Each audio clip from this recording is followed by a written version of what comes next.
Welcome back. SA Canegrowers and Tongaat Hewlett's business rescue practitioners have agreed on payment terms for farmers. This will include payments for sugar delivered in October. Joining us now is Andrew Russell, who is the chairperson for SA Canegrowers. Andrew, thank you for making time. We were speaking to an organization representing small-scale farmers. Speak to us about the arrangement your organization has made with the rescue practitioners on payments. Yeah, certainly. So we represent all growers, small scale and large scale, but the small scale growers were paid in advance of the large scale growers in recognition of the vulnerable position they're in. So they were paid for their September deliveries. That payment was due at the end of October. They were paid over the weekend, last weekend.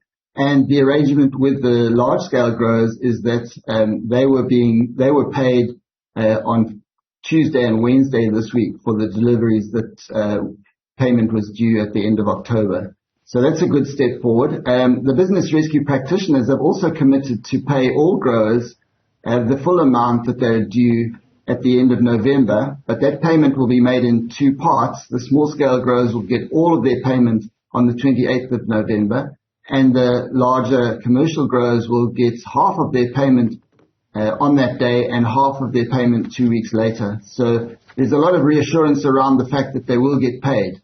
So we're all very thankful for that. Yeah. Let's talk about the crushing of that sugar in the mills.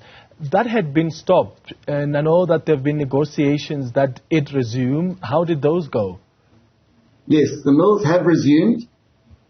The refinery that refines the sugar for Tongaat Hewlett started operations on Tuesday, and the sugar mills started operations, some of them on Thursday and the balance today. So all three of those mills have started crushing again. Yeah. So how are your members particularly been affected so far? We often think, the big established farmers don't really feel as much impact as the small-scale farmers do, but they also do. What's been the impact on them? The impact has been profound because of that 400 million rand that was due at the end of October. A big part of that, probably half of that, is due to large-scale growers. And by far, the large-scale growers employ the majority of the farm workers. So while there are 4,300 farmers that were affected in that month, 4,000 of them were small-scale growers and 300 were large-scale growers. They all employ 14,000 farm workers, which it was very difficult to make sure that they were all paid on time and were remunerated for the work that they had done.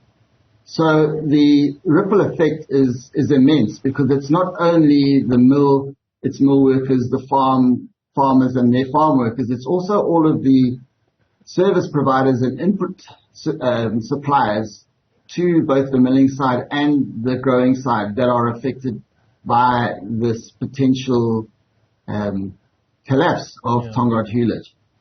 How confident are you that Tongaat will emerge from this business rescue process a healthy business, that continues?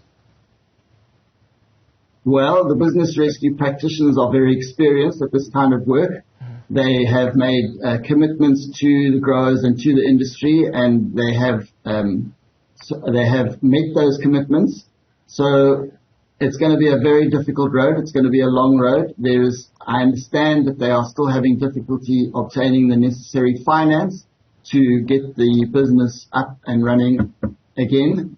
In particular, they are struggling to get the finance necessary to do the maintenance in the off-season in order to be able to open the mills next year. Yeah. So we're looking to government to provide some kind of support in recognition of the very high public interest that this has and the effect that it's going to have on the deep rural communities of KwaZulu-Natal.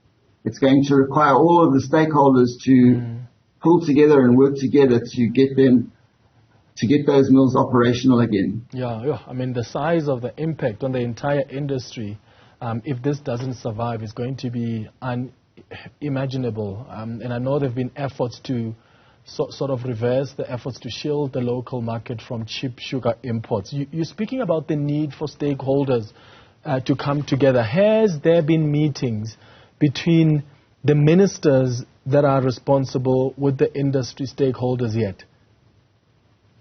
We understand that the business rescue practitioners are in close contact with the relevant ministers. That would be the Minister of Trade and Industry, Ibrahim Patel, and also the Minister of Agriculture, Mrs. Toko Diviza, and that the President, in fact, is aware of events. So while our organization has not yet had direct contact with those ministers, we have asked for such appointments, and we do expect that we will be given an opportunity to explain the huge consequences if that should happen. Andrew Russell, good luck. Thank you for making time. SA Cane Growers Chairperson.